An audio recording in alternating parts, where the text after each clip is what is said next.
At the dawn of the galaxy-spanning civil war, the Horus Heresy, the 13th Legion, known to history as the Ultramarines, stood among the mightiest of all the Emperor's creations. Their numbers reached nearly 250,000 Astartes. Their domain stretched across countless worlds, and their logistics and training infrastructure were unmatched. It was this very strength, this stability of empire and discipline, that would make them a prime target for the treacherous designs of Horus and the dark powers of the warp. The hammer blow would fall at Kauth. Yet, before that tragic betrayal, the Ultramarines' reputation had already been carved into legend. Their lapis blue armor and their Primarch Roboute Guilliman's tactical brilliance, celebrated across the Imperium by iterators and remembrancers. But the true path that had forged them into the Emperor's most disciplined sons was far less known, its truths buried beneath secrecy and revision. Their origins were complex, their relationships with other legions often strained, and these concealed tensions would one day bear bitter fruit. Like all legions, the 13th traced their genesis to Terra, forged in the final years of the Unification Wars. Early records show that the 13th Legion's Alpha intake, the initial test cohort raised to prove the stability of their gene seed, performed flawlessly. No mutations were recorded beyond those expected in the process of Astartes creation, and all organs functioned to design. Psychologically, however, the 13th displayed a curious balance of aggression and order. They demonstrated not only enhanced drive and cohesion, but also an almost pathological dedication to completing any assigned objective. Compared to the unstable fury of the 12th Legion, or the restless individuality of the 5th, the 13th's focus and discipline stood apart. Recruitment for the fledgling legion drew from across Terra's war-torn face. The Maglev clans of Panpokoro, the war families of the Saragon Enclave, the Midafric Hive Oligarchy, and the cannibal tribes of the Caucasus Wastes. These cultures shared one grim commonality. Each had fiercely resisted the Emperor's conquest and had been brought to heel only through near annihilation. From these broken remnants, the 13th Legion was forged, earning the moniker the Warborn. Many Imperial historians believe that this was no accident. The 13th may have been designed as a weapon of assimilation, their cohesion and discipline engineered to draw strength from conquered peoples and bleed rebellion from Terra's last holdouts. It is telling that the 13th never fought on Terra itself during the final campaigns of unification.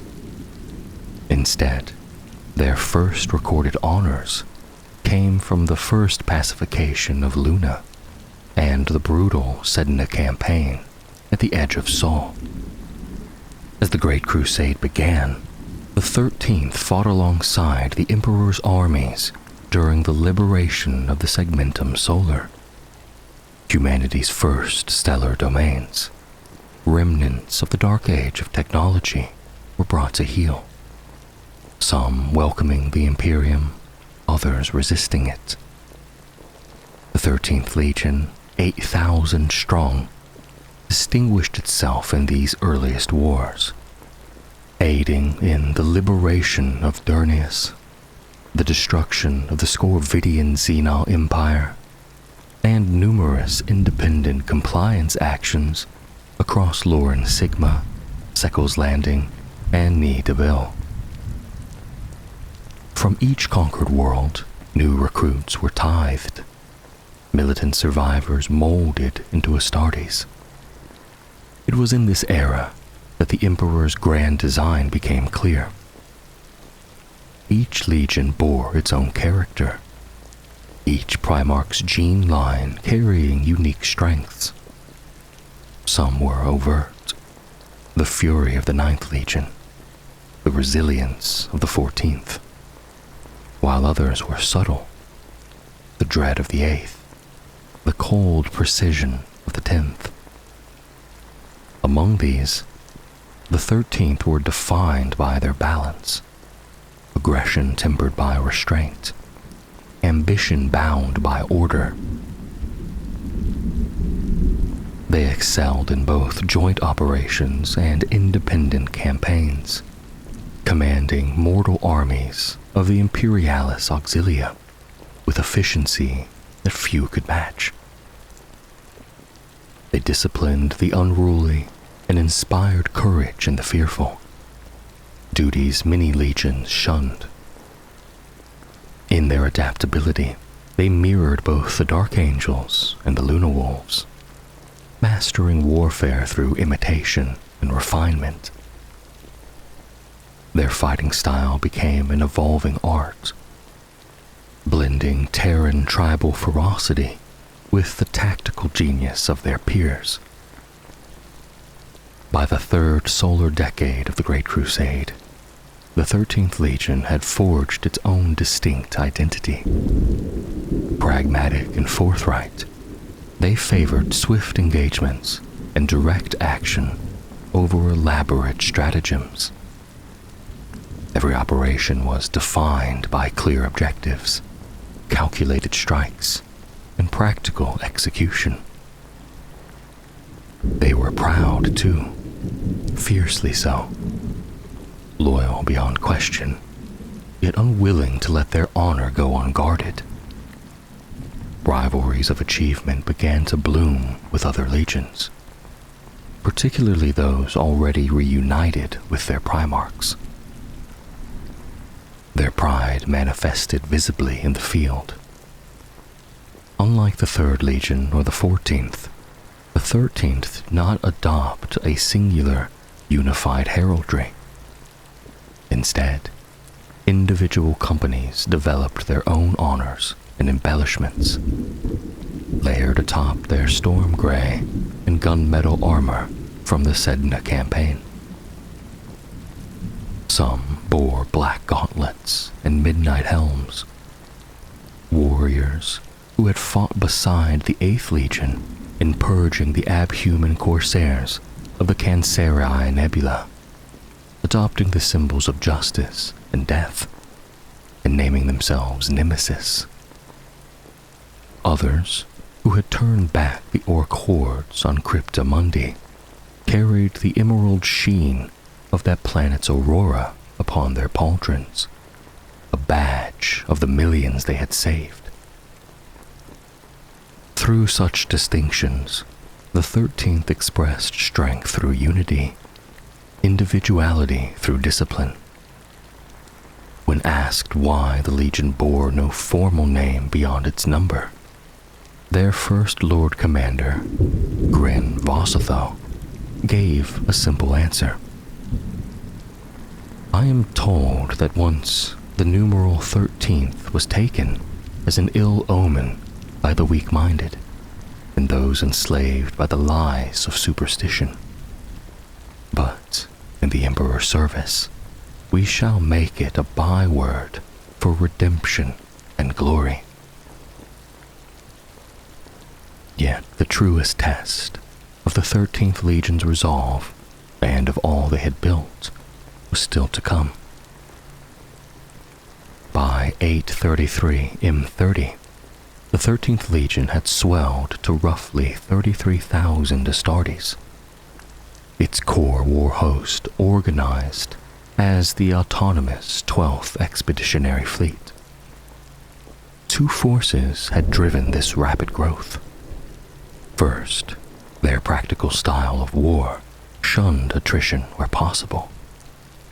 They pursued objectives with minimal loss of life, and wherever a human world could be salvaged, worked to minimize civilian casualties. Second, their gene seed proved remarkably stable in replication.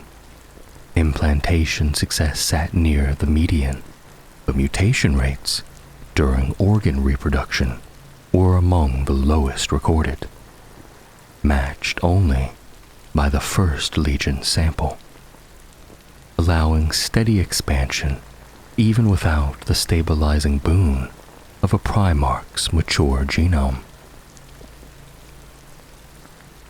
In those days, the Emperor steered the Principia Imperialis, while Ferrus Manus and the 10th Legion, and Horus with the Luna Wolves, drove the Great Crusade's 3 great spearheads into the outer dark beyond the Segmentum Solar. Yet the 13th Legion's size, self-sufficiency, and genetic reliability earned the 12th Expeditionary Fleet a different charge: to range the inner galactic disk, probing the dense star field's coreward of Terra. Thus, when crisis erupted perilously close to the sector's heart, the 13th were nearest and swiftest to answer. Without warning, the Osiris Cluster, 11 star systems in the inner arc of the Segmentum Solar's second quadrant, declared secession. Chartist ships were seized, Imperialis Armada patrols engaged and driven off, Imperial authorities silenced and presumed dead. These worlds had once entered compliance in the Crusade's 8th standard year with little bloodshed, a campaign in which the 13th had taken quiet pride. Now, their open rebellion stung that pride deeply. Lord Commander Grin Vossatho vowed to end it decisively. Acting on initial intelligence, Vossatho hurled the 12th Expeditionary Fleet at the Halo world Septis 12, leaving support craft, transports, and forward ships behind under guard. The strike would fall on Cabasset, an atmospherically sealed hive on Septis 12's night side, and the cluster's political and economic heart. A quick decapitation, he reasoned, could sever the rebellion in a single blow. The fleet burst into real space at the system's rim. 20 capital ships, led by the Goliath-class Sethon's Thunder, smashing aside monitors and fire ships with ease. A precise, short-ranged bombardment crippled the orbital defenses, and the path to the planet lay open. Vossatho's plan, honed from observation of Luna Wolf decapitation strikes, targeted Cabasset's government and environmental control complexes, the hive's life-supporting organs. By sparing infrastructure and culling only the rebellion's brain, he intended both swift resolution and a brutal lesson against defiance. The strategy relied on the Legion's detailed, Imperial-era assessments of Septus 12's forces and layout. Every assumption was wrong. The assault began with promise. Sethon's Thunder tore wide rents in Cabasset's shell, and Vossatho himself led the Stormbirds into the breach. Then the resistance hit, harder than any projection. The landing cohorts were swallowed by tides of human bodies. Thousands of dead-eyed civilians crudely stitched into pressure suits, armed with improvised weapons and suicide charges fashioned from mining explosives. The 13th adapted instantly, maximizing attrition while driving forward. But the mass pressed on in a chilling wordless surge. This was no ordinary revolt. Something else had hold of these people. Determined not to let momentum die, Vossatho called reinforcements, ordering a brutal thrust built on speed, coordination, and superior close combat prowess. Slowly, at mounting cost, the Astartes punched deeper into the hive, taking objectives and crushing better armed but equally vacant defenders. Evidently, the noble bodyguard cadres hollowed of will. When the Legion was committed, kilometers into Cabasset, the trap snapped shut. From the burning corona of the primary star, a Xenos fleet appeared. 5 vast, hourglass-shaped leviathans, their structures turning and rotating like clockworks. Seeing catastrophe bloom, Vossatho ordered a general retreat. On the ground, Stormbirds came under concentrated assault to strand the Astartes, while fresh human mobs surged from side streets, bent not on killing, but on smothering, pinning Astartes beneath sheer weights of bodies. And above, the fleets met. The hourglass ships dwarfed Sethon's thunder, lashing out with blazing whips of elemental fire that seared Imperial hulls and collapsed fighter wings and torpedo swarms into sudden singularities. The outmatched 12th Expeditionary Fleet fought on, driving one Titan back, strange vapors bleeding from its wounds, at the cost of a dozen Imperial warships. Sethon's thunder reeled, aflame and tumbling, as new horrors manifested. Fearful figures glowing with sickly inner light materialized amid the fighting, on the surface and aboard Imperial ships alike. Encased in biomechanical suits, they were barely corporeal. Wraiths whose gauntlets spat ethereal flame, and whose alien wills crushed resisting minds. Vossatho's last command was simple and absolute. Withdraw as many of the 13th as could be reached. The Imperium had met a new enemy. Word must reach Terra. He chose to stay, to command the rear guard on the surface, a penance for his misjudgment. Before the end, he transferred command to First Master Marius Gage, the senior surviving officer in orbit. Gage's cool, ruthless choreography, thrust, counter-thrust, feint, and fighting withdrawal, held the Titan ships at arm's length, long enough for every surviving Stormbird to claw free. Disaster was bled into defeat. The cost was terrible.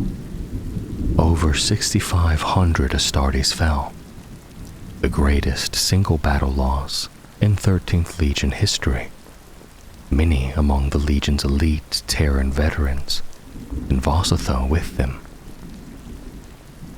A quarter of the fleet lay lost or beyond repair.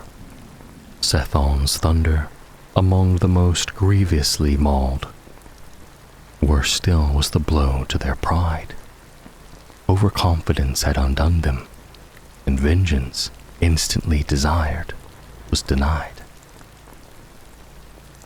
When the 13th returned less than a standard year later, the Osiris cluster was quarantined and blockaded, and they came backed by the Solar Armada. Elements of the 18th Legion, and specialist anti-psyker cadres from Terra. Of the foe, designated by the officio biologus as Ozarin Cybird, there was no trace. Worlds lay as wastelands of unburied dead or racked by civil war. Fragmented data spheres and minds scoured nearly clean yielded only a pattern. A stealthy, insidious conquest. Wills burned out, populations stolen away into the void. The remainder left to starve in place. Elsewhere, subtle psychic dominion had stoked fear into rebellion, rebellion into collapse. A foe perhaps few in number, but terrifying in power and method, marked now for extermination by the Emperor's own writ. The campaign to reclaim the cluster brought little glory, only empty worlds and grim work. The 13th swore a blood oath. Wherever the Cybird appeared, they would answer. Under Marius Gage, newly named Lord Commander and Legion Master, they reorganized, refit, replenished, and hurled themselves back into the Great Crusade, victory after victory, as if to scour Septus XII from memory. Vossatho's name and the battle where he fell passed from lips, yet lingered as a shadow behind every stride. A canker of doubt took root. A yearning grew, an old longing, now sharpened, to find their Primarch and become whole. The dark irony was, the Emperor had already found him, more than 2 Terran years earlier. But the warp is its own master, and contact would not be possible for several more years. But the 13th fought on, relentlessly, joylessly, taking world after world, shunning laurels they once welcomed and the recognition they once courted. They waited for salvation. Unlike certain Primarchs, the early life of Roboute Guilliman is widely told, passed through iterators and remembrancers, polished by purpose, but consistent in its core. The Emperor forged 20 Primarchs from his own divine genome, each endowed with unique, superhuman gifts. Chaos stole them in the womb, scattering their capsules through the warp. Some pods were breached, the immaterium seeped in, twisting destinies that would only reveal their true corruption much later, amid the heresy's flames. After decades or centuries adrift, the capsules fell upon human worlds across the galaxy, each a crucible. Heroes and monsters, tyrants and liberators, fate, design, and the nature of each world's people would define them. One capsule fell to Macragge on the eastern fringe, a bleak yet habitable world whose ancient industry still hummed, whose society was authoritarian, cohesive, whose people maintained short-range warpcraft and sublight void ships, even through the Age of Strife storms, preserving contact with nearby human systems. When a party of magnates found the capsule within a forest, they saw technology, not sorcery. They broke the seal and found a perfect human infant, wreathed in a soft, luminous nimbus. They brought the child to Connor Guilliman, one of Macragge's 2 consuls, and master of its most civilized region. Connor adopted the boy, naming him Roboute. The child grew swiftly. His powers, physical and mental, astonished him. By his 10th birthday, he had consumed all Macragge's tutors could teach. His memory was absolute. His ability to draw precise conclusions from fractured data bordered on the uncanny. Above all, he excelled at war. On Macragge, a high science, not merely a necessity. At legal majority, Connor granted him command of an expedition to pacify Illyrium, Macragge's barbarous north. Outcasts, petty war states, and bands of fierce warriors. Roboute's campaign was brilliant. He won their submission and respect. But returning triumphant, he found Macragge civitas in chaos. In Roboute's absence, the co-consul Galen had launched a coup. He had long coveted sole power and conspired with jealous aristocrats fearful of Connor's popularity and of Roboute's superhuman promise. This ancient regime held vast estates and exploited countless vassals. Connor, backed by industrial magnates, had pressed reforms, increased rights and living standards for vassals, and laws compelling nobles to rebuild infrastructure and expand the capital at their own expense. The people adored him. The aristocracy seethed. As Roboute approached the capital, he saw smoke on the horizon and citizens fleeing. Galan's private army had attacked the Senate House. A drunken mob unleashed by Galan and now out of control roamed the city, burning and killing indiscriminately. Roboute drove for the Senate, leaving his troops to crush the rioters without quarter. The government district was a charnel ground.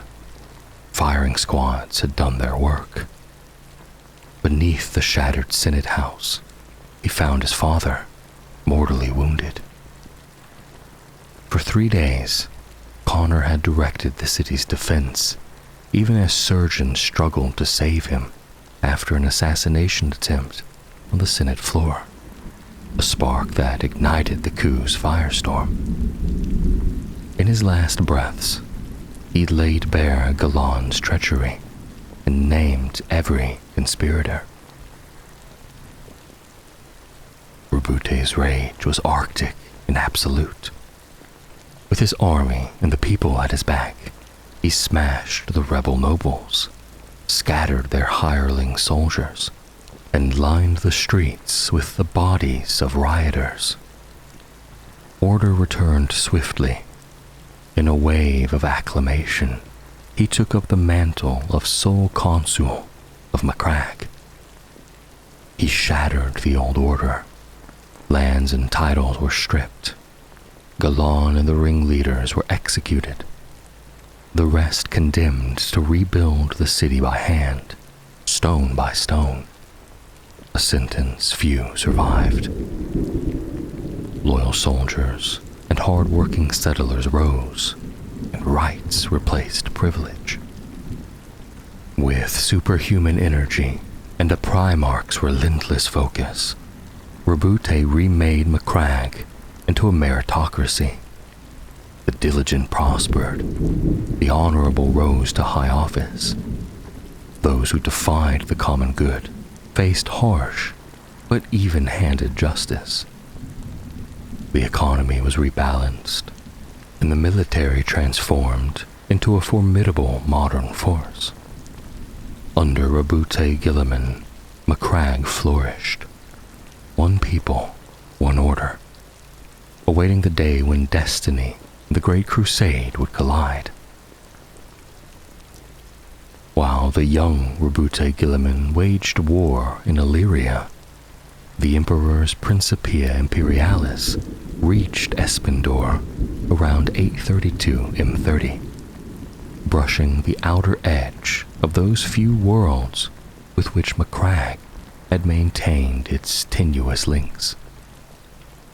From the Espendorians, the Emperor learned of Macragge and of the extraordinary son of Consul Connor Guilliman.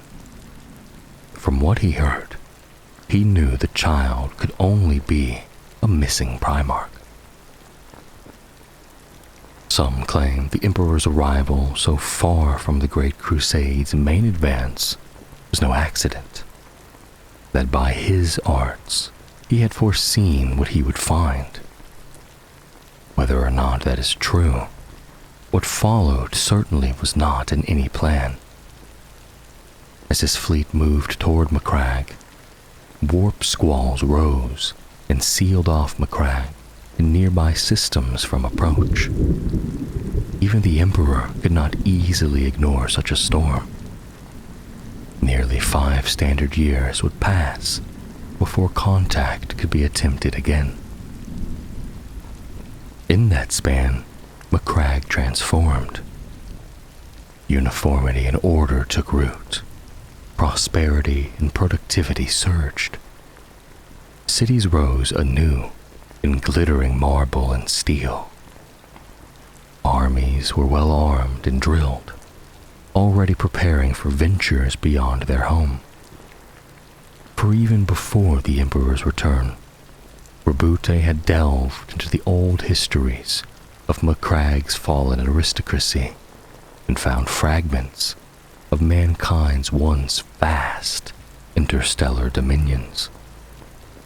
He began to dream of horizons beyond Ultramar, and by sheer will set that dream into motion. Within the warp-sealed enclave, Macragge's vessels plied regular patrolled routes to neighboring systems, drawing in raw materials and people. Brief, victorious campaigns pacifying troubled neighborhoods. When the Emperor at last beheld what his lost gene's son had wrought in 837 M30, he was pleased. He met Roboute Guilliman without the careful disassembling some of his more savage brothers required. Leman Russ, Ferrus Manus, Mortarion, Vulcan, to name a few. For his part, Roboute learned his true origin and swore fealty at once. He had already reasoned correctly that he had been made, not merely born, with a purpose. Imperial observers quickly saw what set Roboute apart, even among Primarchs. An analytical intelligence of rare power, and a gift for statecraft and macro-organization of staggering potential. Few guessed how far those talents, harnessed to the Great Crusade, would carry him.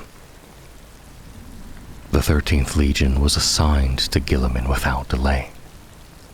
He needed little prompting to absorb the truths of the wider galaxy, the Great Crusade, and the technological wonders of the nascent Imperium.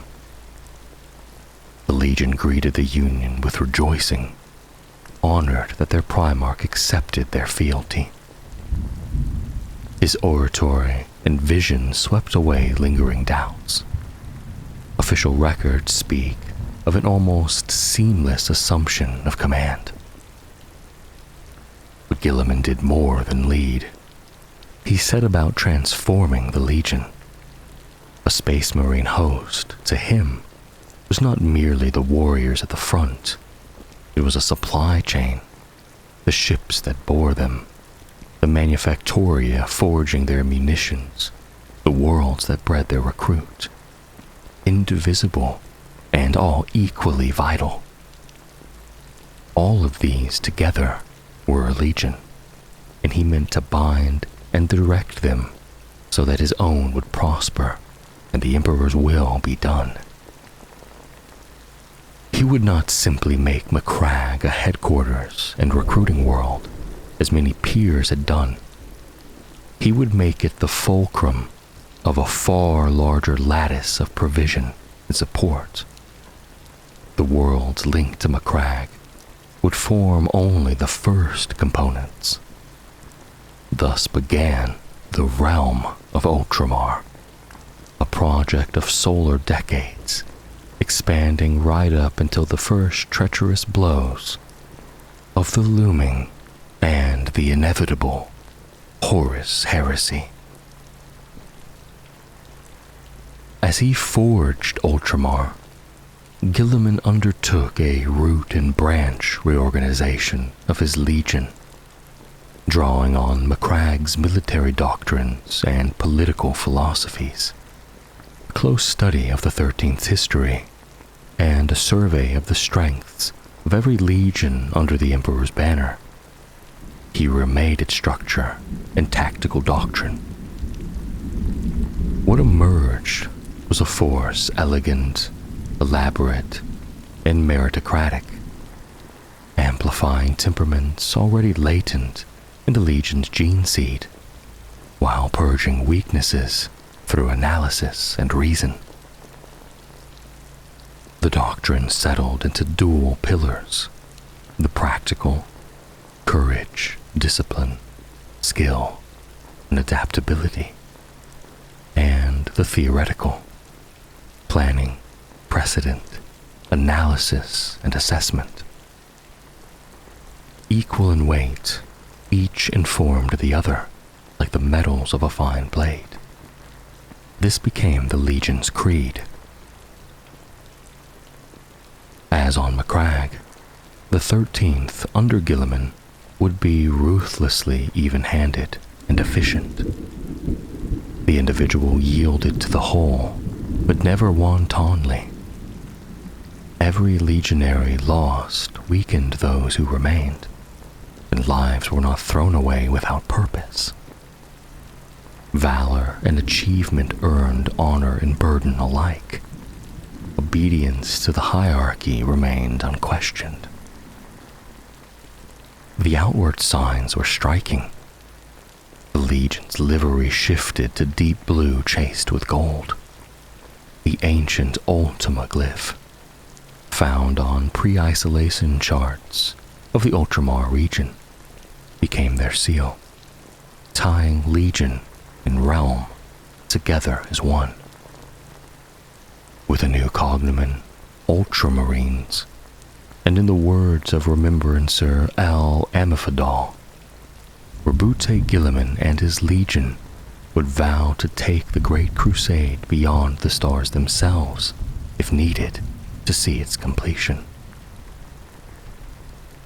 With their forward base relocated to Macragge, Guilliman received independent crusade command for the region and set about fresh conquests.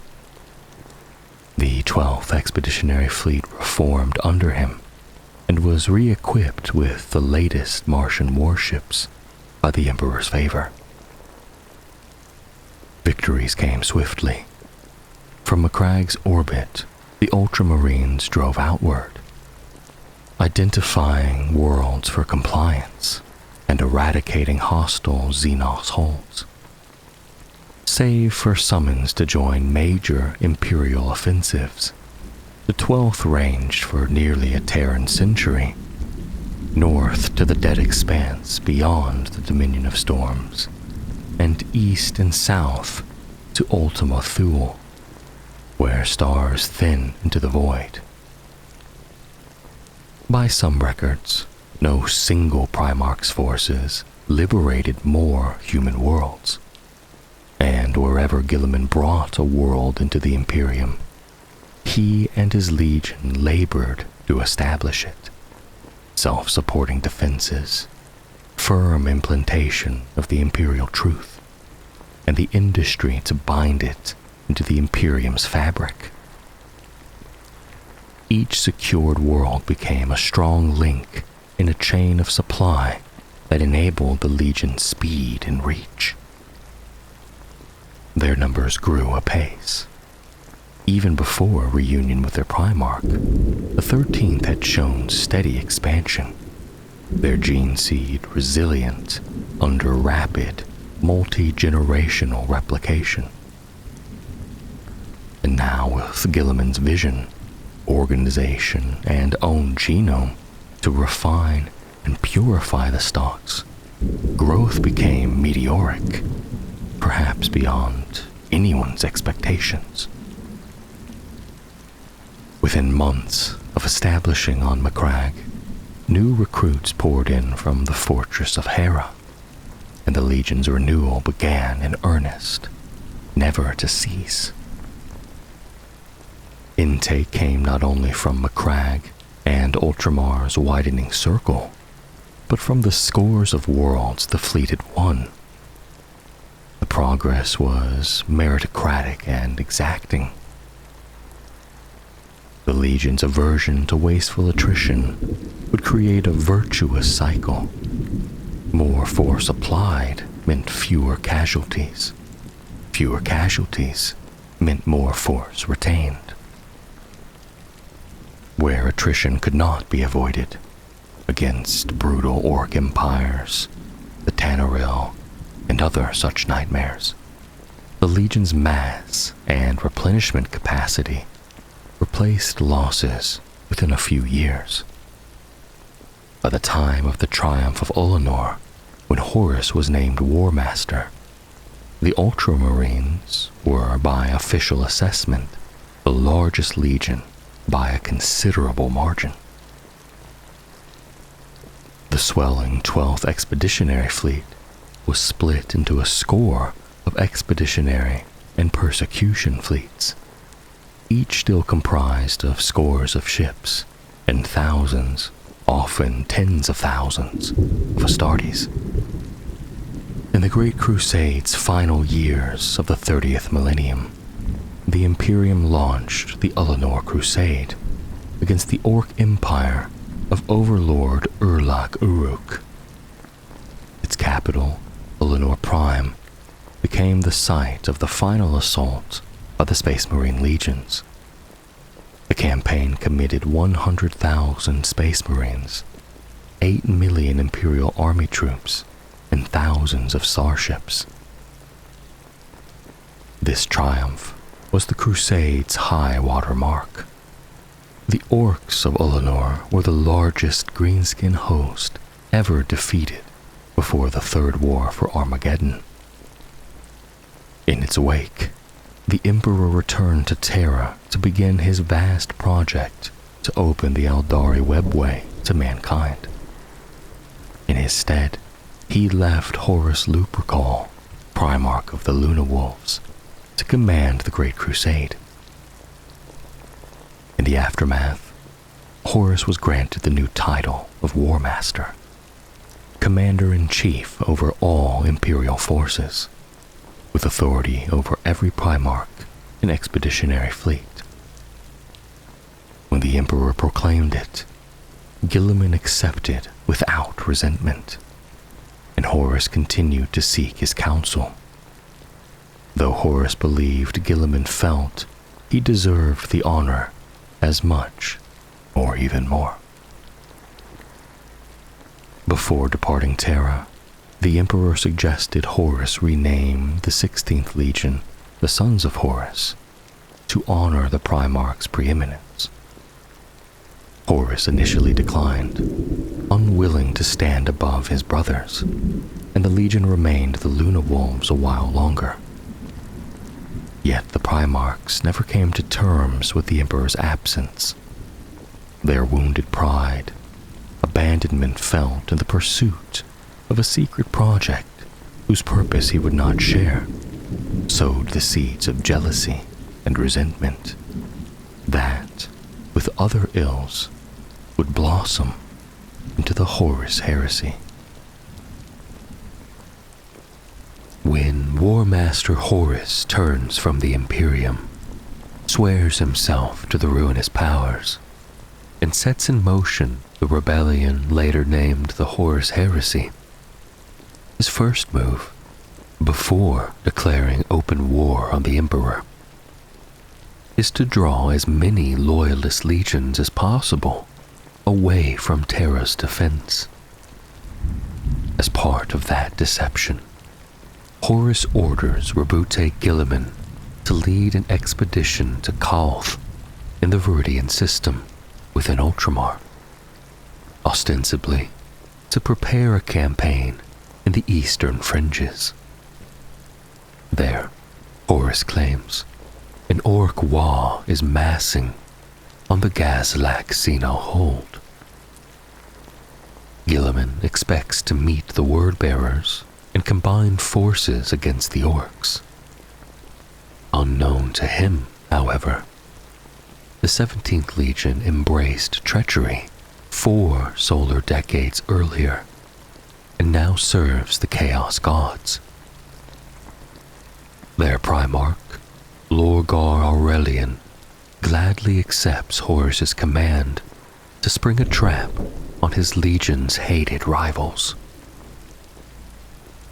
At Calth, the word-bearers strike without warning. Guilliman's fleet is mauled. On the ground, the Ultramarines are suddenly outnumbered by the allies they once trusted. The infamous Battle of Calth erupts. In the opening blows, the 17th Legion slaughters loyalists in droves and drives them back across vast tracts of territory. The traitors exult in their vengeance against the Legion that helped enforce the Emperor's humiliation of them on Kur decades before, when they were punished for defying the atheistic imperial truth. But they do not realize that Guilliman's flagship has survived, made emergency repairs, and rallied surviving ships. Taking stock, Guilliman dispatches an astropathic distress call to Macragge. On Calth, the Ultramarines fall back into fortified lines. Many are Calth-born and prove more stubborn than their foes expected. In orbit, Guilliman's vessels harry an overconfident enemy with hit-and-run strikes. He assesses every defensive pocket and broadcasts crisp orders, forging them into a unified shield. Captain Remus Ventatus leads a breakout that retakes the defense laser silos, lancing support skyward to aid the battered fleet. Guilliman's diminished force buys the time needed for the rest of the 13th Legion to arrive and drive the word-bearers from the system at monstrous cost. In spite, the traitors turn Calth's orbital defenses upon the Viridian star, stripping its outer photosphere, destabilizing it, and rendering Calth's surface uninhabitable beneath surging, ionizing radiation. At the same time, the 17th Legion fuels a great rite with the battle's slaughter, summoning the Ruin Storm, a warp tempest meant to sever Ultramar from the wider galaxy and prevent loyalist reinforcement of Terra. The Ruin Storm's eruption isolates Calth from the 13th Legion's main body, trapping Ultramarines and word-bearers alike in the Viridian system. Beneath the poisoned sky, they grind into a brutal underworld war. Off-world, Guilliman and a large portion of his legion, bloodied but unbroken, receive Malcador the Sigillite's directive. With the Emperor engrossed by the secret Webway project, the Ultramarines brace to meet the Imperium's need as best they can. In the battle's wake, true casualty counts are almost unknowable, with Calth's surface all but uninhabitable thanks to First Captain Cor Ferron's actions. Recovering the fallen or verifying the dead proves impractical. When Guilliman and the remnants of the 13th Legion fleet depart, the Ultramarines record 119,422 Legion Astartes killed, and another 28,392 rendered combat incapable by wounds and trauma. Few chapters engaged at Calth can muster even a quarter of their nominal strength. Some are so scattered they face dissolution into other formations, their old designation struck from the 13th Legion's order of battle. Most wounded are evacuated to surviving Voidcraft and thrust back into service as crises erupt across Ultramar, forcing Guilliman to prioritize military assets over stranded civilians during a brief evacuation.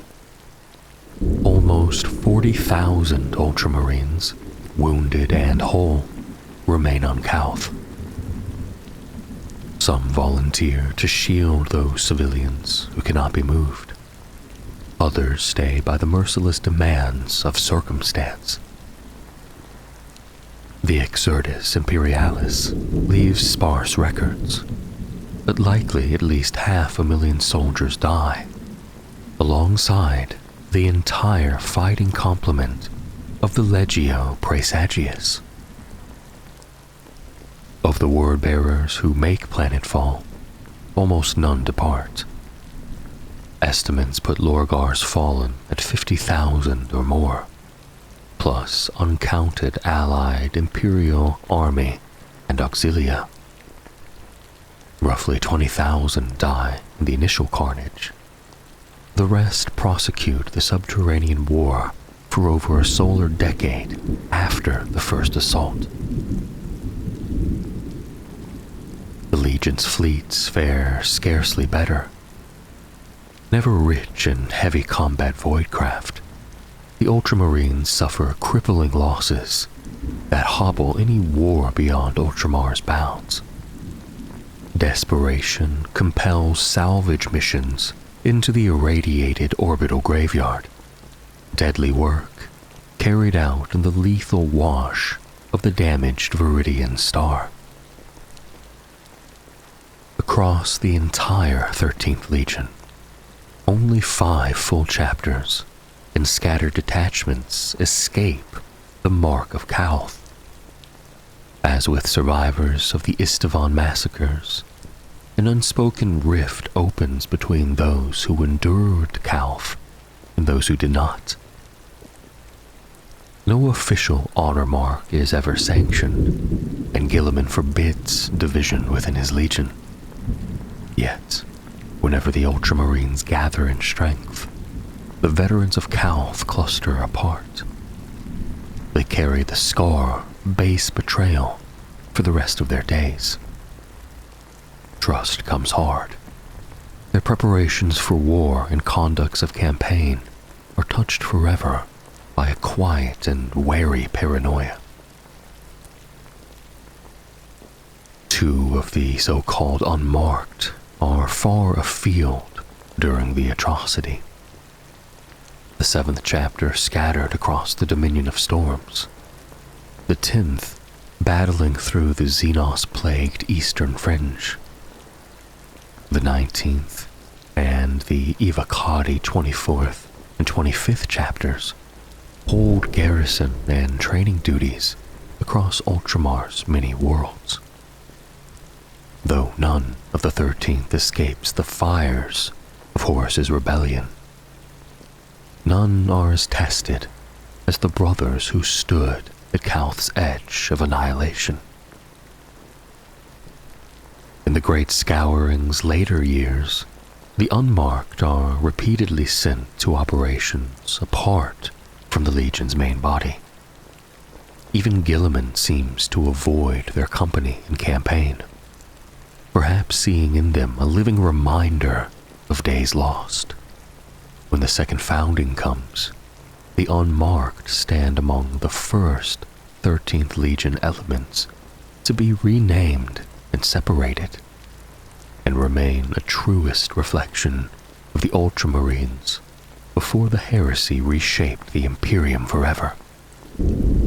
Stung by Calth, the Lord of Ultramar gathers what ships he can spare after Cor Phaeron's ambush, draws from the first relief fleet bound for the ravaged world, and hunts Lorgar by way of the 13th Legion's astropathic choirs. In the Battle of Calth's wake, the Word-Bearers, led by Lorgar, link up with Angron and the World Eaters to unleash a shadow crusade across Ultramar's 500 worlds. Their aim is to spread the ruin storm conjured by First Chaplain Erebus until it cleaves the galaxy and denies loyalist reinforcements while Horus drives on to Terra. 26 worlds burn before Guilliman's retribution fleet catches them at Nuceria, Angron's birthplace, where the 12th Legion is busy exterminating all life in revenge for the centuries-old torments of Angron's slave gladiator past.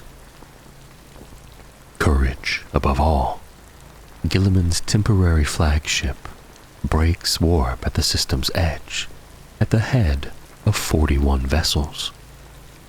The armada looks wounded, mismatched, a lance of desperate purpose rather than a purpose-built interdiction fleet. With limited means, Guilliman crafts a plan. 13th Legion cruisers and battleships run a beam for repeated broad strike traits, their mass impossible to ignore, while lighter units deliver measured lance strikes from safer reaches. The armada divides its killing power, bleeding Lorgar's flagship to death by attrition and seeking to board the World Eater's conqueror. The Ultramarines also drive for the surface. This reckoning is personal. Several ships hemorrhage drop pods, and gunships force landings through withering fire. Otara Sarin, the iron-willed commander of the Conqueror, savages many ships and kills more than a few brave runs, but is able to punch enough vessels through to land troops on Nuceria. Above, Lorgar's flagship is a burning ruin. Armor scabbed and cracking, void shields long gone, cathedral spines scoured away by ultramarine fury. Each strafing run strips more guns, peels back more plating. The ship fights on, crawling with smaller craft, macro cannons roaring as she rolls in the light of her own flames. From the command deck of Courage Above All, Guilliman decrees the Lex must die first, death by 1,000 cuts, while the Conqueror is to be killed from within. Starved of support, both traitor flagships battle alone under the ragged 13th Legion onslaught. Salvation pods and Mechanicum craft peel from the Lex's flanks as her human crew flees in the ship's final solar minutes. Still she rages. This is a knife-range void war, an ugly, grinding slugfest. Astartes come abeam of the Conqueror, disgorging assault carriers and boarding torpedoes. While the 12th repels boarders, smaller 13th vessels slip past, seeding the surface with pods and landers. The first capsules slam down, doors blow, the Ultramarines pour forth, bolters raised and unshaken in their unity. The World Eaters are waiting. These are not the immaculate Cobalt warriors seen at Armatura. Their armor is charred, cracked, scarred. Veterans of Calth, cold with measured wrath, then bent on reaching the word-bearers. The 13th secure footholds and widen zones for reinforcements, only to see others drowned beneath the 12th's frenzy or ground under the 17th's chanting advance. The World Eaters crash in rabid packs, unbound and unrestrained, the butcher's nails screaming in their skulls. The word-bearers meet cousins with spite and scripture, marching beneath corpse-strewn icons, intoning black hymns from the Book of Lorgar. The Ultramarines answer in kind, hungry for vengeance for Calth and its wounded son. The burning hulk of Lorgar's flagship finally cuts atmosphere, a shuddering titan rolling east to die. Her massive plasma engines drag her stern under. She vanishes into the ocean far from shore. Amid the clamor, a demigod in cobalt and gold finds his quarry. Guilliman closes with Lorgar. Two weapons favor Guilliman. The Crozius grants Lorgar reach. There are no speeches, no theatrics, just one thunderous clash, power fields flaring, and then separation. Around them, warriors die by the hundred without drawing a Primarch's gaze. Guilliman's fist hammers Lorgar's sternum. Lorgar's wavering telekinesis staggers his brother, and the Crozius answers like a cannonball, tearing blood across Guilliman's skull. They fight on beneath a gray sky, one bleeding inside, the other masked in red. Neither sees what comes next until Angron erupts from the melee, armor shattered, chain swords vomiting red shards. He wears the blood of hours in the press, a bandolier of skulls from the mass grave at Deshikla Ridge swinging over his heart.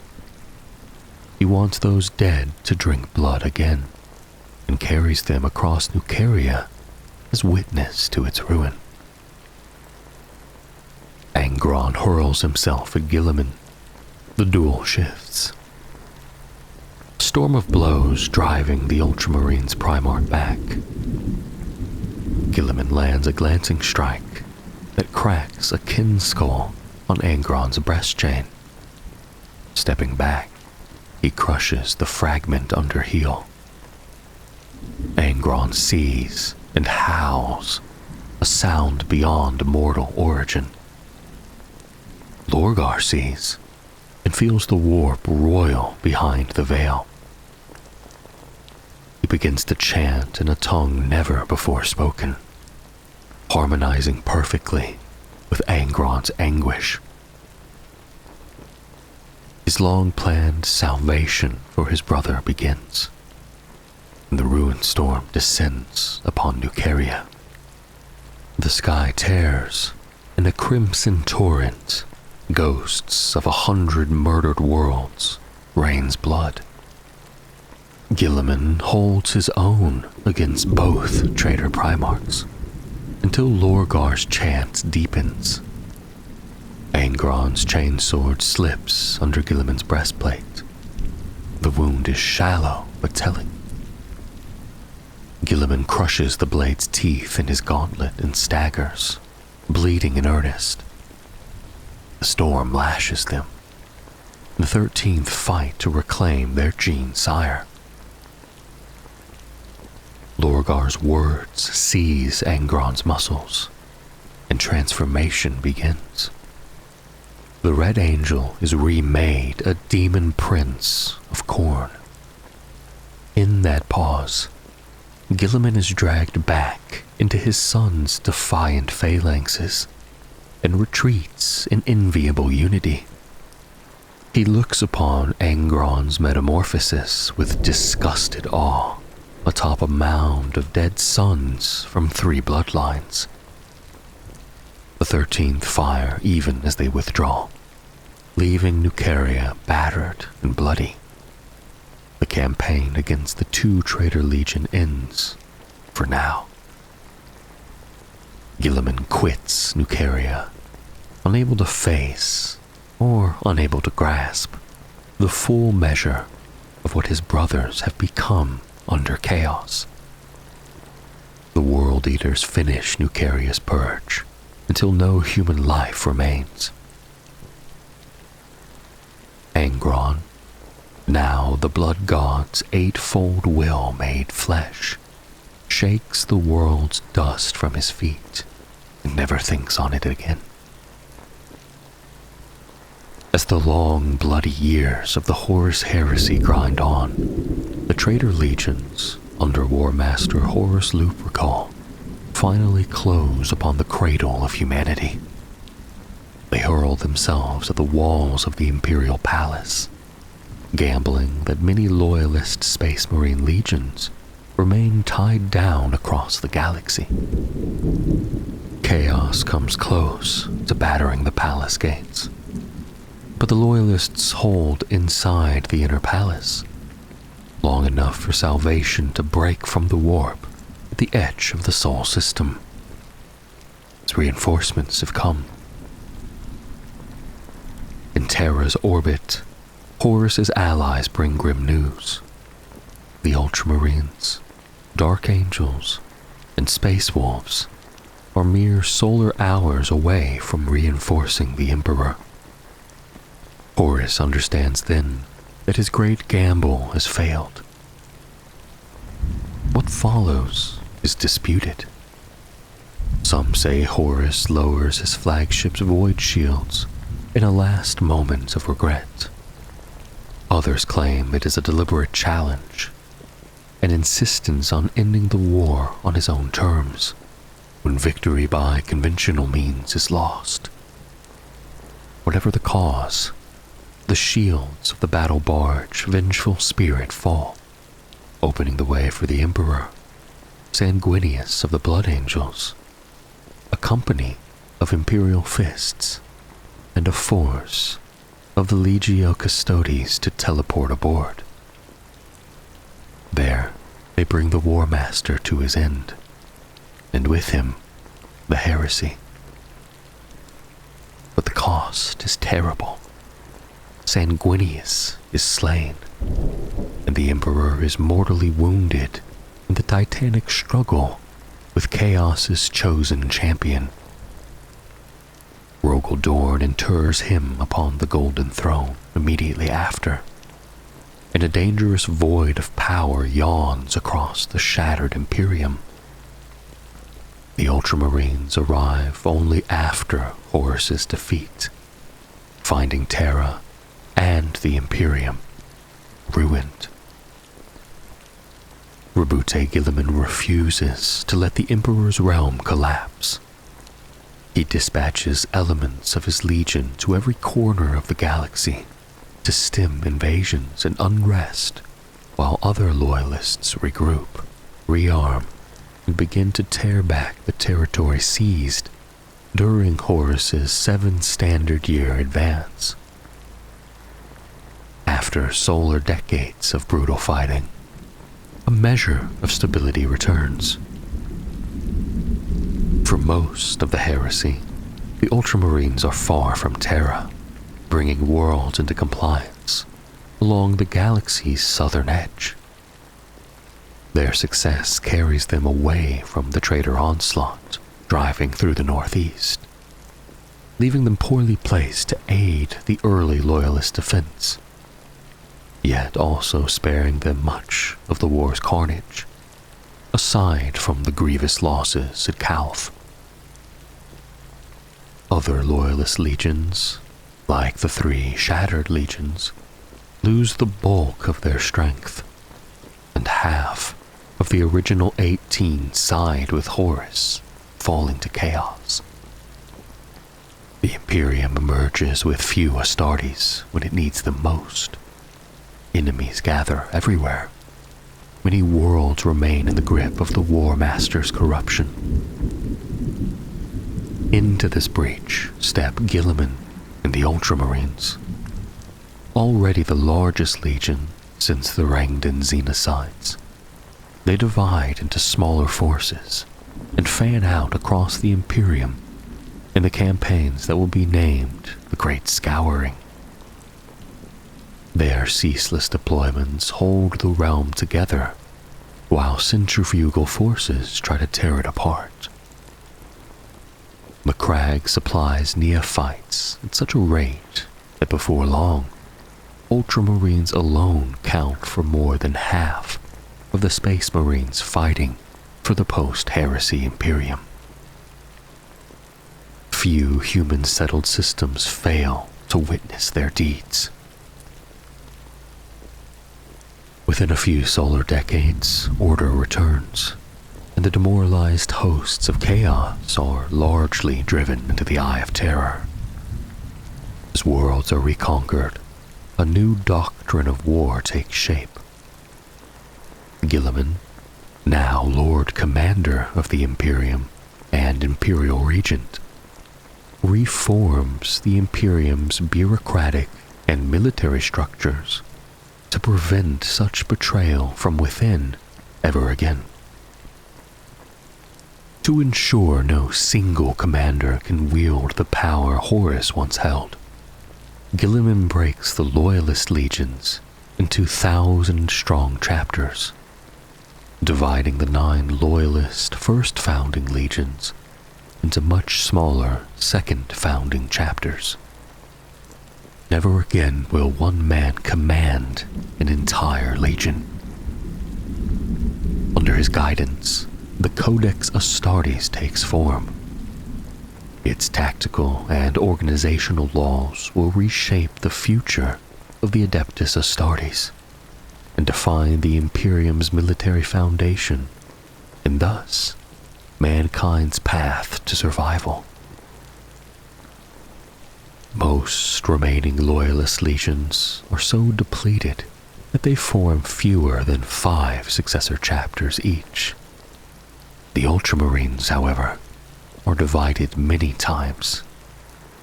The exact tally is uncertain. The oldest copy of the Codex Astartes lists 23, though it does not name them. But dissent follows. Rogal Dorn, Vulcan, and Leman Russ oppose the sundering of their legions. Jagatai Khan and Corvus Corax stand with Guilliman. Tempers flare. Dorn calls Guilliman a coward for not fighting at the Siege of Terra. Guilliman answers by likening Dorn's defiance to Horus's own rebellion. When the newborn Navis Imperialis fires upon the Imperial Fist strike cruiser Terrible Angel, Dorn recognizes the peril. Another civil war would destroy the Emperor's realm. He relents and agrees to the split. The second founding reduces the Ultramarines' number sharply. Most of the Legion departs Macragge to seed new chapters. The fortress of Hera, built for more than 10 times the Space Marines who now remain, surrenders arsenals and forges to equip those fledgling fortresses. Gene seed vaults and recruitment engines are likewise divided. Through this diaspora, the Ultramarines' gene seed becomes preeminent across the Adeptus Astartes. The chapters born of the Legion in this founding earn a collective name: the Primogenitors, the Firstborn. In 121 M31, as the Great Scouring nears its end, Roboute Guilliman gathers the Ultramarines and 6 successor chapters to hunt the demon Primarch Fulgrim and his Emperor's children. At Thessala, Fulgrim lays his trap and nearly reverses the hunt. Guilliman forms an elite strike force and teleports aboard the flagship Pride of the Emperor to end the Phoenician. Alone, he enters the corrupted Heliopolis.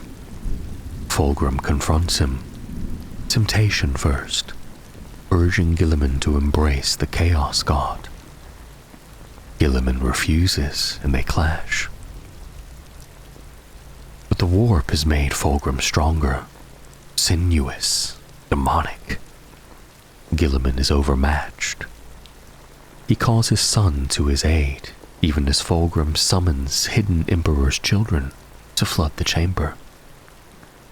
Gene's sons die around their sires, while the Primarchs collide again.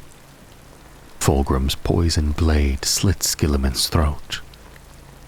Shocked, Guilliman asks how his brother pierced him so cleanly.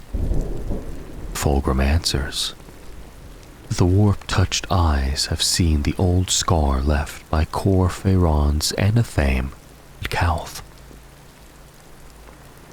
Guilliman collapses, but the Ultramarines teleport him back to the flagship Gauntlet of Power with the surviving veterans of the 1st and 2nd Companies. He is placed in stasis for return to Macragge. Fulgrim's legion then massacres the Loyalist fleet, and the Gauntlet of Power is among few that escape.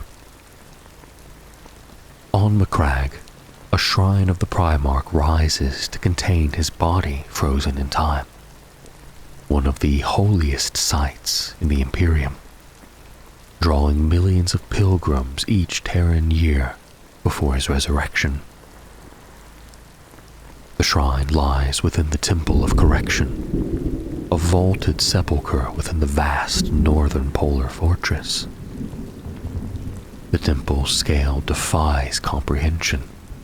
Multicolored glass dome, the greatest of its kind, crowns it, drawing techno-magi from the Adeptus Mechanicus to marvel at a design said to be Guilliman's own.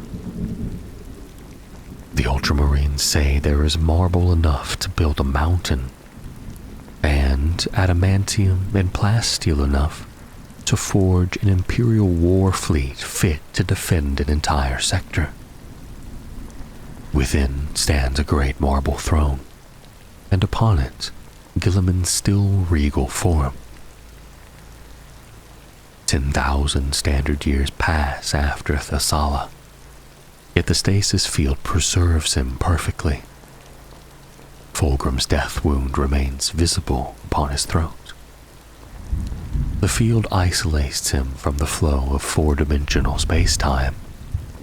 Within its bounds, nothing can change or decay. Even so, some among the more fervent of the Imperial cult claim the wounds change, slowly healing across the millennia. Others deny it as scientific impossibility, but enough believe to journey and witness the supposed miracle, generation after generation. Hope, as Roboute Guilliman knows, is the most powerful force in the universe. Across 10 Terran millennia after Roboute Guilliman's loss, Ultramar endures every manner of invader. Orc wars, renegade uprisings, Tau incursions, Necron raids, foes so strange they beggar common comprehension. The Ultramarines' measure shines brightest when they defend life itself against threats from beyond known space. So it is in the 35th millennium against the Star Striders of Kreoth, in reprisal for the Heavenfall massacres. Yet one war towers above all others, the coming of High Fleet Behemoth, in the Battle of Macragge in 745 M41. Warned by Inquisitor Fidus Kryptman, Chapter Master Monius Calgar moves at once, Macragge is the most immediate target. Its formidable defenses are strengthened. A dozen warships already hang in orbit, more tearing from the warp by the day. Massive strike cruisers shadow civilian vessels, and Imperial destroyers, they themselves dwarfed by brooding battle barges. With the planet's orbital stations, Macragge is anything but defenseless.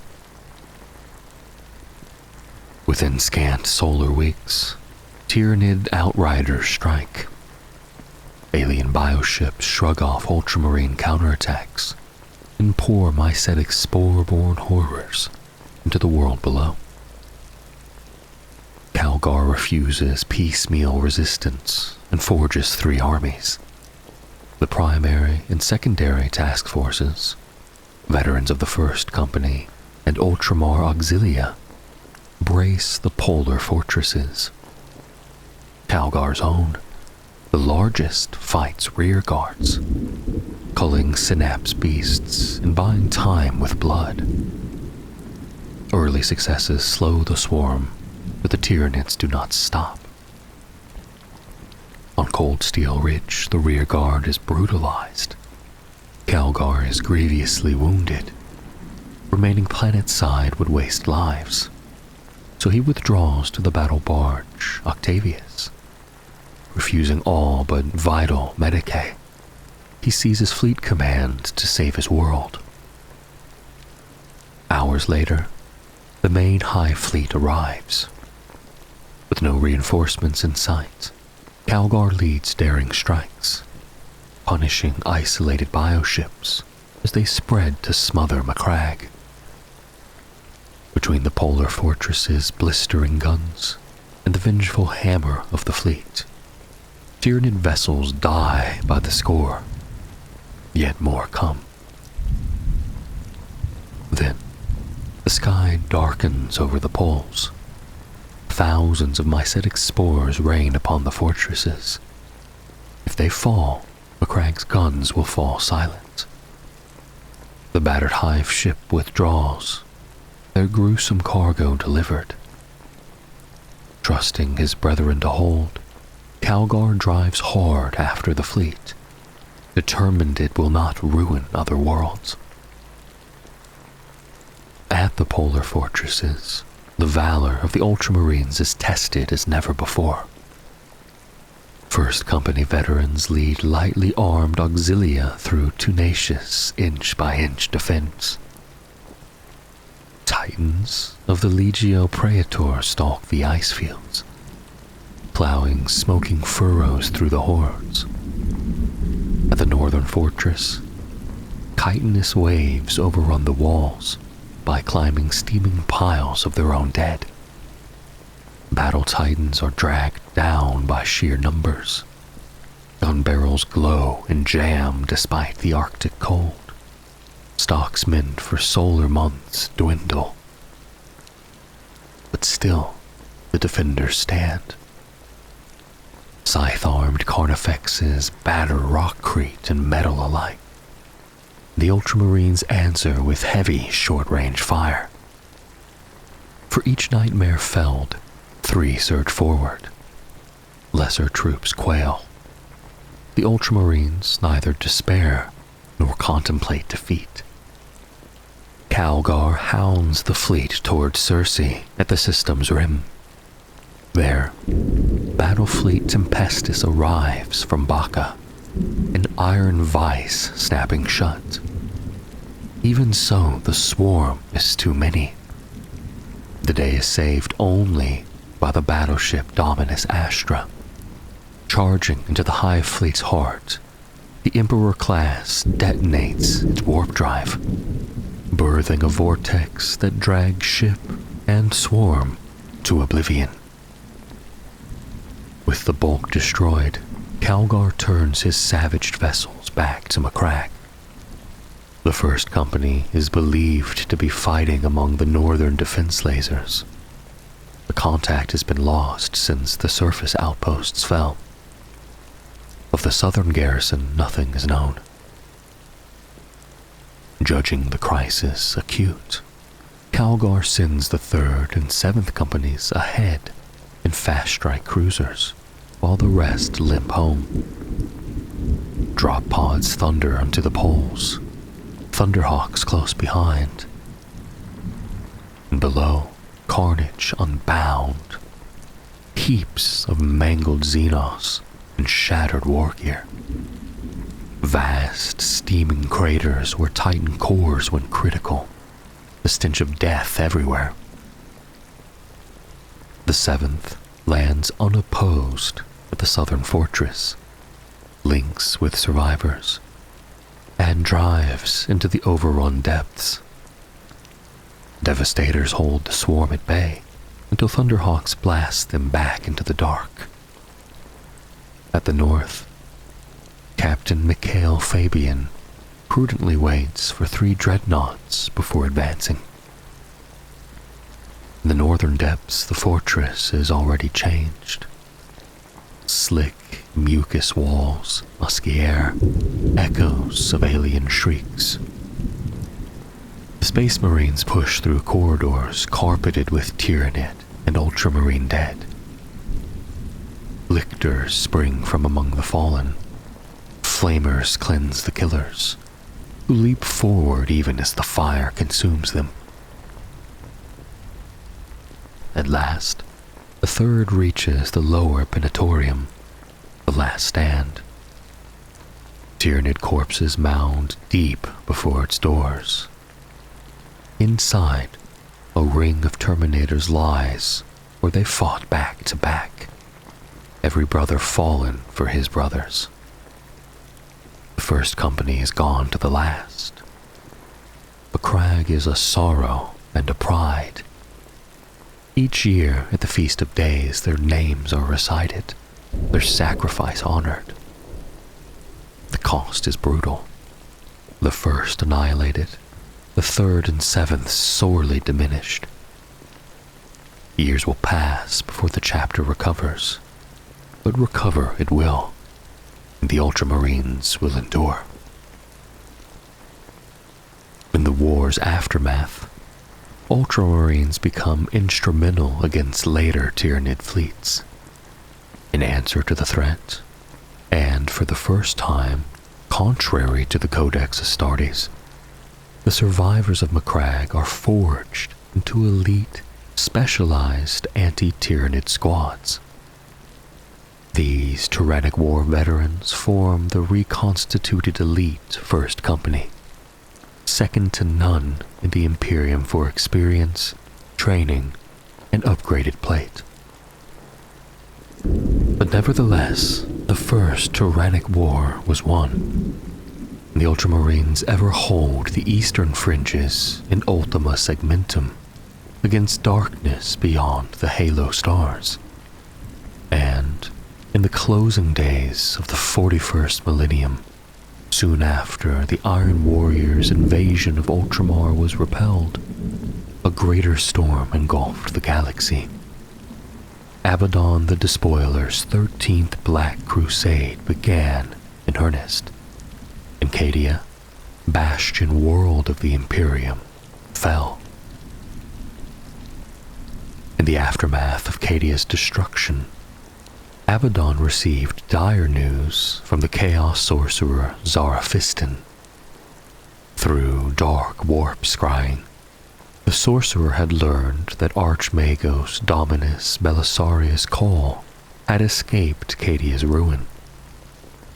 Worse still, Call carried with him a device capable of turning the long war in the Imperium's favor. The Despoiler also learned that Call had joined a band of survivors, calling themselves the Celestian Crusade, who, aided by the Eldari Yanari, had fled into the Webway. Their destination, Macragge. Realizing the potential danger to his ultimate victory, Abaddon detached a portion of his Black Fleet. His command was simple: to invade Ultramar and annihilate this fledgling alliance before it could threaten his ascendancy. The The Celestian Crusade, named for the living saint Celestine herself, was led by the saint, Archmagos Call, Marshal Marius Amalrich of the Black Templars, and Inquisitor Katerina Greyfax of the Ordo Hereticus. Alongside them stood Yvraine, the daughter of Shades, and her champion, the Visarch, leaders of the Ynnari. Together they emerged from the webway upon the shrine world of Lapis in the Macragge system, stepping not into sanctuary, but war. Chaos forces already stalked the surface near the portal, but the Celestians struck swiftly. They routed the foe, destroyed the Helldrakes that besieged an Ultramarine fortress, and earned the Space Marines' trust enough to secure passage to Macragge. Yvraine and the Visarch then sent most of their Ynnari kin back into the webway to pursue their own missions, leaving only a small contingent to accompany the Imperials. Aboard an Ultramarine strike cruiser, the Celestians reached Macragge, only to find the world under siege. Chaos fleets clashed with the Loyalists in orbit, while on the surface the fortress of Hera itself teetered on the brink of destruction. In the heart of the embattled world, Saint Celestine's Crusaders gained audience with Chapter Master Marnius Calgar, Lord of Macragge. There, Belisarius Call revealed the truth of his age, over 10,000 standard years old, and his ancient bond with their Primarch, Roboute Guilliman. Before Guilliman's mortal wounding by Fulgrim, the demon Primarch of the Emperor's children, Call had been tasked to find a way to restore him to life. Now, he claimed, that moment had come. Despite Calgar's grave reservations, the Celestians and their Eldari allies were permitted entry into the Temple of Correction, where Guilliman had sat in stasis for 10 millennia. Call began his sacred work as chaos closed in. The Black Legion, sensing the danger of what the Loyalists attempted, launched a full-scale assault upon the temple. The defenders, Celestine, Greyfax, Amalrich, Ultramarines, and the Third Brotherhood of the Grey Knights, led by Grand Master Aldrich Valdez, stood shoulder to shoulder against over 100 Black Legionnaires. For every solar second Call required, they paid in blood. Dreadcall assault boats rained from the skies, disgorging more traitors. The shrine trembled and all seemed to be lost.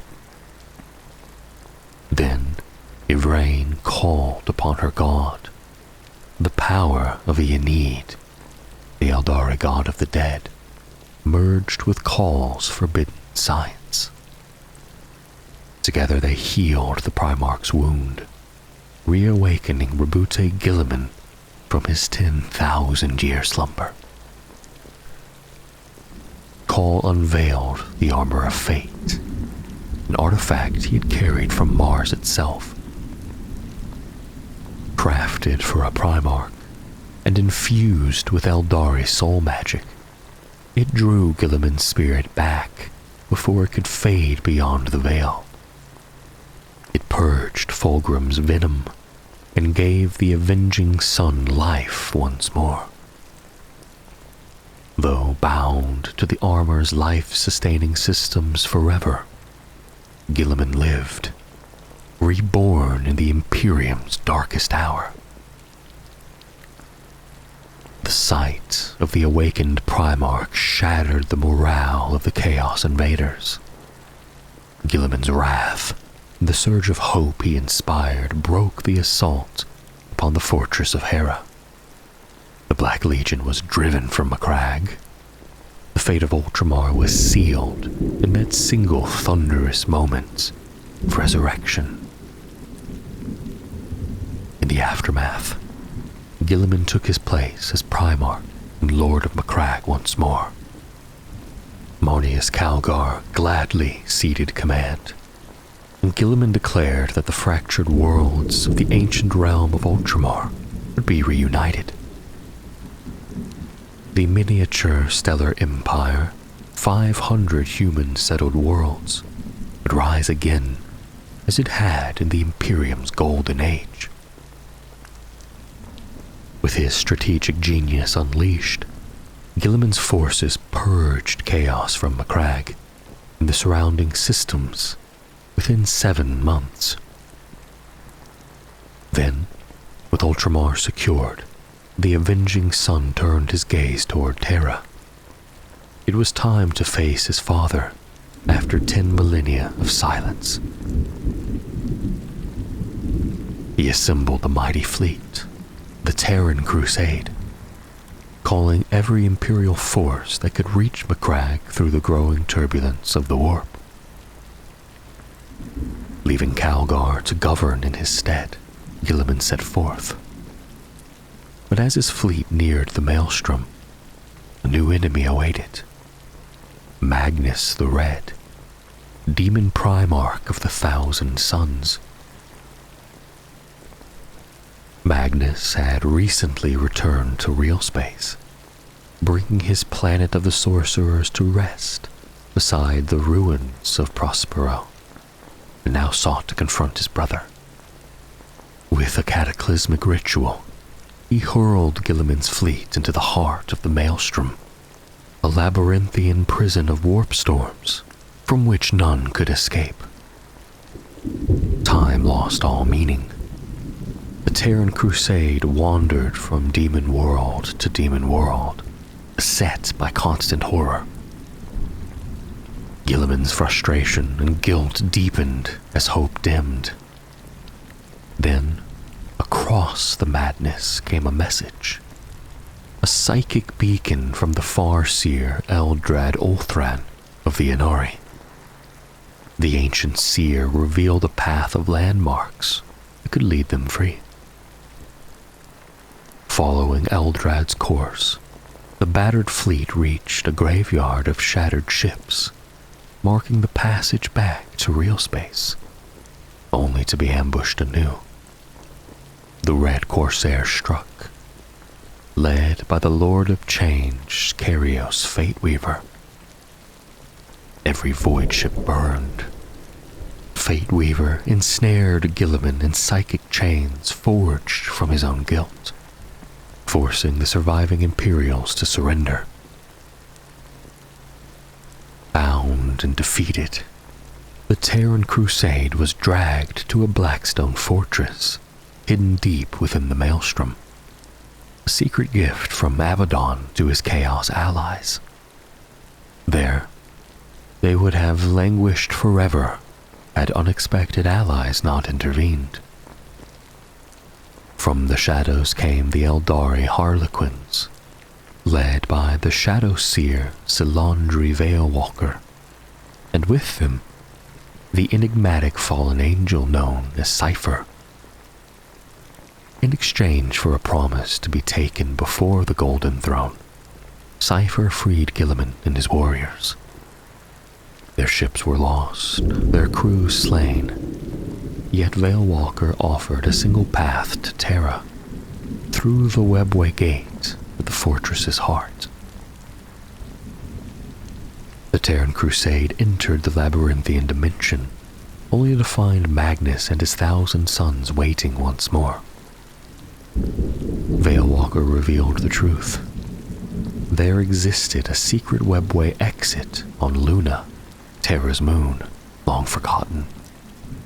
Magnus intended to use it. If Guilliman opened the gate, 1,000 suns would pour through in its wake, unleashing chaos upon the throne world itself.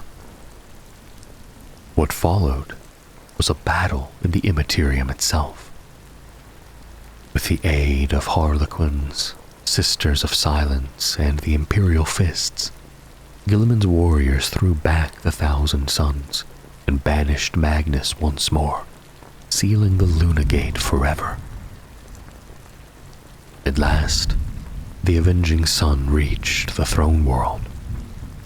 The survivors of the Celestian and Terran Crusades parted ways, and Guilliman entered the Imperial Palace. There, before the Golden Throne, he met his father, the Emperor of Mankind, for the first time in 10,000 years. What passed between them is known to none, but when Guilliman emerged, he bore a new title: Lord Commander of the Imperium, Imperial Regent once more. He vowed to the galaxy that he would raise a fleet and army the likes of which had not been seen since the Great Crusade itself, an Imperium reborn, to carry the Emperor's dream into a new and terrible age. In the wake of the 13th Black Crusade, the galaxy was drowned in the Noctis Aeterna. The Great Rift tore open, the Astronomicon failed, and Nightmare Darkness fell. Yet, even for all of this, the avenging sun would not be halted. Roboute Guilliman at last commanded Belisarius Caul's 10,000-year labor to an end. Thus began the Ultima founding, and the awakening of the first waves of Primaris Space Marines. None too soon, as the new Astartes rose from stasis beneath Mars, a vast demonic host descended upon Holy Terra, emboldened by the Astronomicon's dimming. Khorne unleashed his legions, ravening for the Emperor's skull. Upon Terra's soil, Guilliman and the armies of the throne met them in slaughterous battle. At the Lion's Gate, the demons were destroyed to the last. While Guilliman marshaled what would become the Indomitus Crusade in 999 M41, the Great Rift split reality. Fearing for Ultramar, he dispatched much of the remaining Ultramarines and successor task force that had followed him from the Terran Crusade, and with them the first Primaris Ultramarines from Caul's secret vaults. Captain Cato Sicarius took command of the small armada, dubbed Fleet Avenger. Warp storms like those of the Age of Strife tore the fleet apart. Sicarius signaled every ship to make for Macragge by any route they could. His own strike cruiser, the Emperor's Will, was still in the warp when the Astronomicon guttered and died, the onset of the Noctis Aeterna. One final, broken astropathic transmission reached Ultramar, a shard of images and a single clear sentence. They have breached the hull. They are here. Fully half of Fleet Avenger ultimately reached Ultramar with their precious cargo. Of the Emperor's Will, there was no sign. In Sicarius' absence, command of the Ultramarines' second company passed to Captain Sevidus Akarat. By the end of M41, the Imperium lay broken. The Cicatrix Maledictum rived the galaxy, a churning belt of warp storms spewing demons into real space and twisting time itself. Travel became a terror. Worlds were isolated, especially within the Imperium Nihilus, where the Astronomicon flickered to the barest of glimmers. Still, the Ultramarines stood their ancient watch, not only over Ultramar, but the Emperor's realm entire. Many Imperial fleets chose zeal over shelter, launching crusades that either won brief glory or vanished into warp-born ruin. One undertaking dwarfed all others, the Indomitus Crusade. From Terra, Roboute Guilliman led a vast armada that echoed the Great Crusade of old.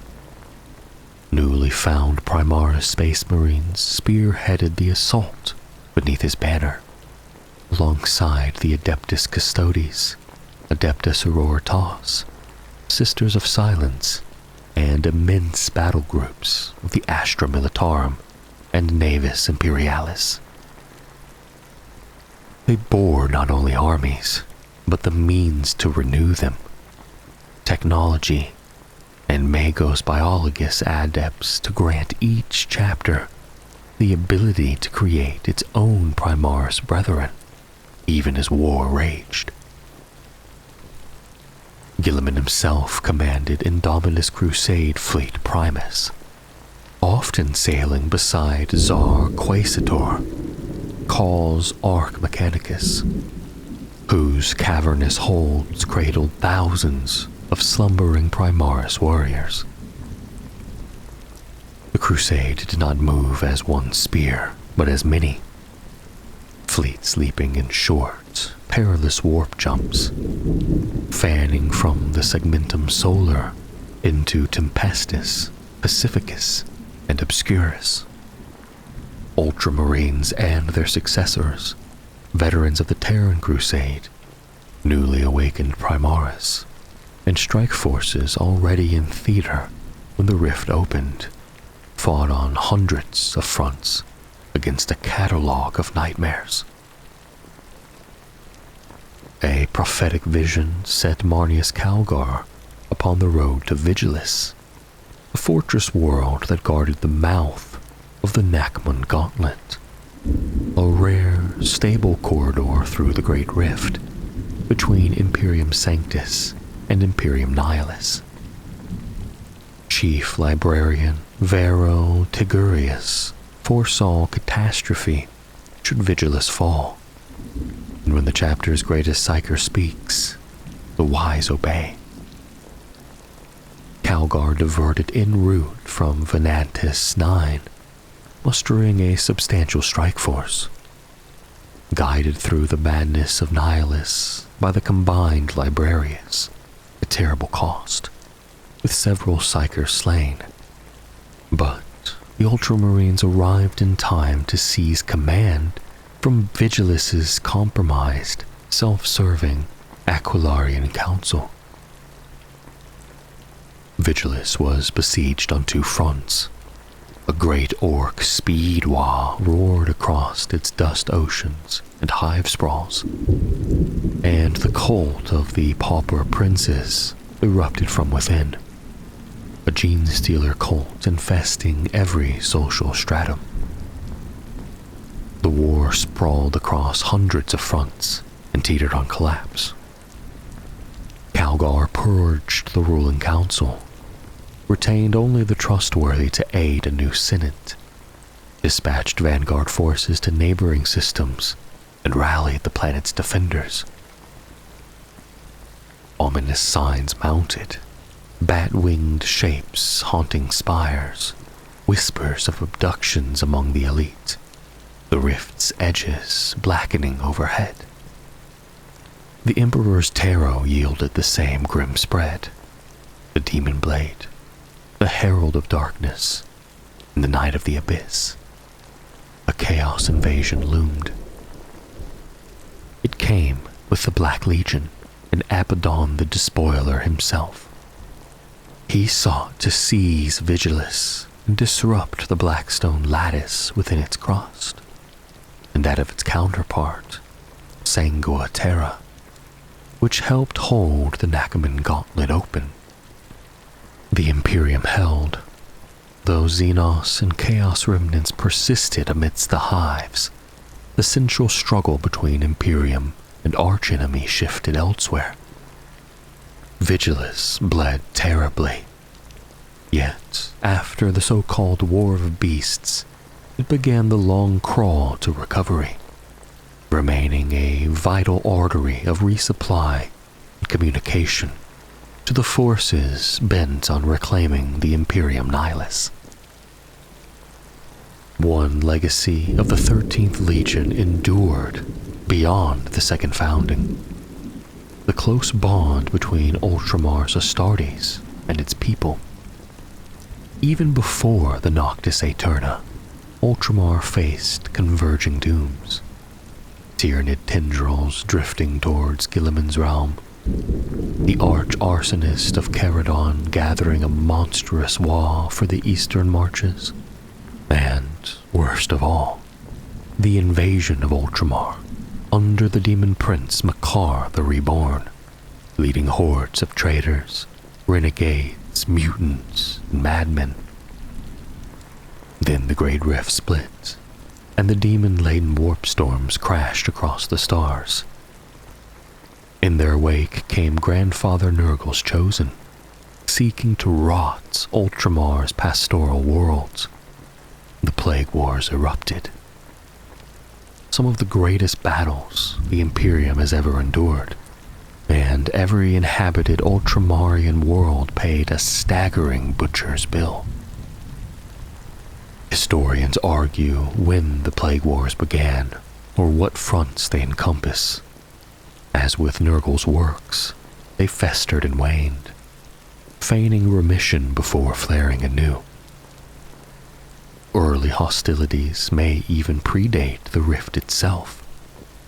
However, all agree the rot spread from Ultramar into the northern systems now called the Scourge Stars. There, supernatural plagues, crawling pestilence, eye rot, the plague that walks, the oozing pox, erupted in profusion after the rift opened. Defense lines collapsed beneath waves of plague demons and zealot cultists. Corrupt demagogues poisoned minds, turning regiments upon their comrades before they joined the pestilent tide. World by world, despair mounted. Corpses burned in mountains as authorities struggled to staunch the corruption.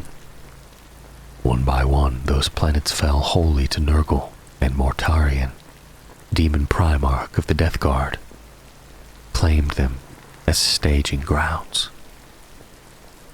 From there, he launched veiled probes, then a final offensive upon Ultramar.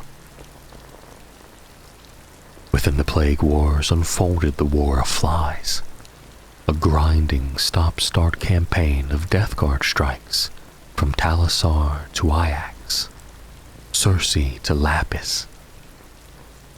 Some actions were squad-sized, seeding contaminants or conducting ritual murders to unbalance defenses. Others were full Vectorium offensives, meant to erode Ultramar's shields and spread despair. Outnumbered, often fighting alongside the mortal Ultramar defense auxilia, the sons of Guilliman met each blow and burned out chaos corruption wherever it seeped. Macragge itself saw battles across its bleak uplands and in its cities.